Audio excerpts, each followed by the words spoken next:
Buen día, espero todos se encuentren muy bien. Hoy vamos a realizar esta práctica número 4, que trata sobre el tema de instrumentos financieros, específicamente sobre el cálculo y el registro de la pérdida crediticia esperada. ¿Qué es esa pérdida crediticia esperada? Aquí nos vamos a detener antes de resolver el ejercicio para repasar algunos elementos teóricos que nos facilitarán la comprensión del mismo. Ahora bien, esta pérdida crediticia esperada es una estimación de las pérdidas que una empresa espera incurrir debido a un riesgo de crédito en sus activos financieros o en sus inversiones. Ahora bien, ¿qué elementos necesitamos para calcular esa pérdida crediticia? Necesitamos al menos tres elementos, que son la probabilidad de que incurra el impago, que es un porcentaje. Necesitamos un elemento que se denomina como severidad, que se traduce como el monto que se perdería si ocurre el incumplimiento. ¿Cuánto se estaría perdiendo si se materializa ese riesgo? Y necesitamos el monto expuesto, que es el monto de la inversión que, valga la redundancia, está expuesto a ese riesgo de crédito, que podría ser el monto de toda una inversión o tendremos que restarle algún seguro o garantía, porque si existe un seguro o si existe una garantía sobre una inversión, pues ese porcentaje no está anuente a ese riesgo o no está anuente a enfrentar ese riesgo. Entonces, esos son los tres elementos que necesitamos para calcular la pérdida crediticia. Y la fórmula es la siguiente, es la multiplicación de esos tres elementos. Aquí están sus siglas en inglés de cada uno de esos tres elementos. La multiplicación nos da como resultado la pérdida crediticia esperada. Ahora bien, como esta pérdida crediticia es una estimación, la norma NIF 9 nos sugiere cuál sería el horizonte temporal para calcularla y lo visualizaremos de modo resumen a través de las tres etapas. Si se identifica el riesgo sin que haya un incremento significativo, la pérdida se estima en los próximos 12 meses. Ya pasaríamos a la etapa 2 si existiese un incremento significativo en el riesgo, o a la etapa 3 si ya ese riesgo se materializó en un incumplimiento o ya en un deterioro crediticio.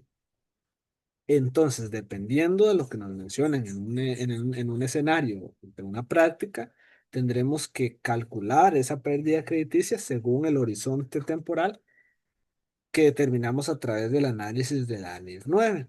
Ahora bien, podemos ir a leer el enunciado y entender lo que se nos solicita, sabiendo cada uno de estos elementos. Además, es importante mencionar que como esto es una estimación que se hace, por ejemplo, en los próximos doce meses, si estamos en la etapa uno o en toda la vida del activo, si estamos en la etapa 2 o en la etapa 3, hay que descontar esa estimación a una tasa efectiva o a un porcentaje de tasa efectiva, como lo hemos visto en otros ejercicios.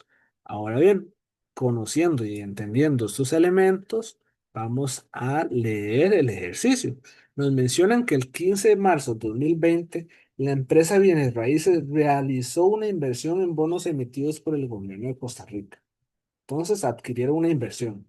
Debido a las características de los flujos de efectivo de esa inversión, así como el objetivo del modelo de negocio, el cual consiste en obtener únicamente los flujos de efectivo contractuales, la inversión se clasificó como medida al costo amortizado. Esto es un elemento muy importante porque el cálculo de la pérdida crediticia únicamente la vamos a realizar en inversiones que se miden tanto al costo amortizado o a valor razonable con cambios en el otro resultado integral.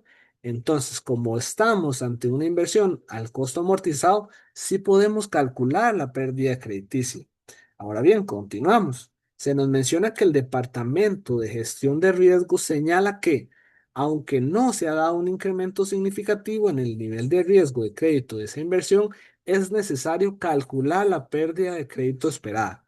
Aquí nos detenemos a analizar los aspectos que vimos anteriormente. Entonces, ¿en qué etapa estamos? Nos están diciendo que no hay un incremento significativo en el riesgo, pero existe un riesgo porque nos mencionan que es necesario calcular esa pérdida. Entonces, Estamos en la primera etapa. Se identificó el riesgo. No hay incremento significativo todavía. Entonces, cuando calculemos o estimemos esa pérdida crediticia, su horizonte temporal serán los próximos 12 meses. Y como menciona aquí, se va a reconocer esa pérdida esperada de 12 meses o un año. Sería el plazo y eso es muy importante para el momento en que hagamos los cálculos. Ahora bien, nos dicen que la unidad de gestión de riesgo, el departamento de gestión de riesgo, nos preparó la siguiente información. Nos dieron la probabilidad de default. ¿Qué sería la probabilidad de incumplimiento o la probabilidad de que incurra el impago? Este es un porcentaje que ya nos están dando a nosotros la unidad de gestión de riesgos o el departamento de gestión de riesgos. Ya nos dan ese monto, no tendremos que calcularlo. Nos dan la severidad de la pérdida, que es otro porcentaje, que significa cuánto se perdería si incurre el incumplimiento. Ya tenemos dos de los tres elementos que mencionamos y nos lo dan tanto para el 2020 como para el 2021. Ahora bien, continuando la lectura, dice, el monto expuesto al 31 de diciembre del 2020 es de 365 millones. Atención en este monto porque ya nos están dando el monto expuesto como tercer elemento para el cálculo de esa pérdida crediticia esperada.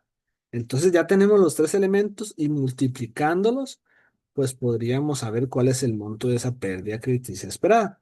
Ahora bien, nos dicen también el monto expuesto para el año siguiente, el 31 de diciembre del 2021, y es de 370 millones. Se estima que una tasa del 5% anual es apropiada para descontar los flujos de efectivo de cada año. Como mencionamos, esa pérdida que estimamos, tenemos que traerla para reflejar en el estado financiero al 31 de diciembre del 2020 y al 31 de diciembre del 2021 su valor actual en ese momento. Ya desglosamos cada uno de los aspectos, entonces podemos ir a calcular y hacer el asiento diario que nos solicitan de los 2 años para contabilizar esas pérdidas de dicha inversión en los estados financieros o las pérdidas esperadas, mejor dicho. Ahora bien, vamos a su cálculo. Para el 31 de diciembre del 2020, el monto expuesto es de 365 millones. Su probabilidad de incumplimiento, su probabilidad de impago es de 0,03, que equivale al 3% si lo queremos expresar en porcentajes. También sabemos que la severidad de la pérdida es del 0,6, que también sería 6%. Ahora bien, la multiplicación de esos tres elementos nos da como resultado la estimación, pero esa estimación, como vimos a través de la etapa en la que nos encontramos, que es la etapa uno, esa estimación es esperada en los próximos 12 meses. Entonces tendremos que traerla a valor presente para registrarla en ese momento, en el 31 de diciembre del 2020. Y la traemos a valor presente a una tasa del 5% anual, que fue lo que nos mencionaron. Entonces, tenemos dos opciones. Lo hacemos con la fórmula de valor actual de Excel, donde la tasa es el 5%, la cantidad de periodos es 1, porque se refleja un año, ya que estamos ante una tasa anual, y el valor futuro son los 6.570.000 que calculamos a través de la fórmula de la pérdida crediticia. Entonces así obtenemos el valor presente de esa pérdida esperada. La otra opción que tenemos es utilizar una fórmula de matemática financiera que tenemos por acá, con los mismos elementos. El valor futuro son los 6.570.000. El I sería la tasa de interés del 5% y N sería 1, que sería la cantidad de periodos que estamos trayendo a valor presente. En este caso, un año. Y aplicando esa fórmula de matemática financiera, llegamos a exactamente el mismo monto a través de las dos fórmulas. Ahora bien, teniendo ya esa pérdida crediticia esperada, procedemos a registrarla. Y aquí tenemos su asiento. Registramos pérdida por deterioro de la inversión al costo amortizado, los 6.257.143, y registramos la estimación por deterioro de inversión, que se reflejará en los estados financieros. Esta cuenta la mayorizamos porque esa estimación puede cambiar, puede disminuir al año siguiente o puede aumentar.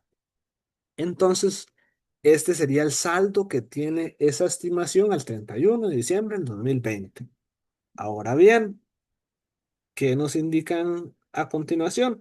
Que registremos también la pérdida crediticia al 31 de diciembre del 2021. Entonces, hacemos exactamente el mismo cálculo. Tenemos el monto expuesto, que ahora es de 370 millones. Tenemos la probabilidad de incumplimiento, que es el PD. Ya habíamos visto cuáles eran esas siglas. Lo tenemos por acá para el 2021. Y la severidad también nos las están dando para el 2021. Estos elementos, tanto la probabilidad de incumplimiento como la severidad, usualmente en los ejercicios, pues nos indican que nos lo dio el Departamento de Gestión de Riesgos, la unidad de gestión de riesgos, porque son porcentajes. Entonces, ya nos los están dando y los utilizamos para calcular la pérdida crediticia esperada, que ya vimos que la aplicación de esta fórmula es la multiplicación de esos tres elementos. La tasa sigue siendo la misma y traemos a valor presente esa estimación que proyectamos en los próximos 12 meses. Entonces, aplicamos la misma fórmula de valor actual con los mismos elementos o la fórmula de matemáticas financieras y obtenemos que ahora, en el 2021, al 31 de diciembre del 2021, la estimación es de 4.292.000. Ese sería el monto de la estimación.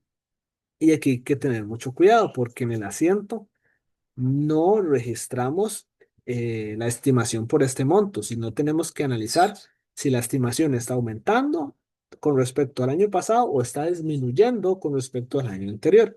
En este caso, en el 2020, la estimación fue de 6.257.000. Ahora esa estimación está disminuyendo y la diferencia será la que nosotros registremos en el asiento.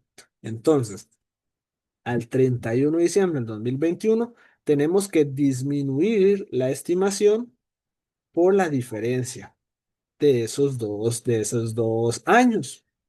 Entonces, en este caso, como la estimación está disminuyendo, tenemos una ganancia en reversión de pérdida por deterioro.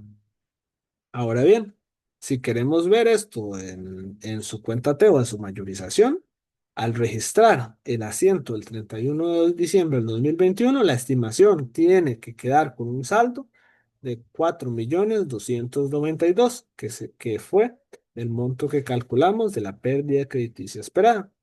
Y este es el resultado de la práctica número 4. Muchas gracias.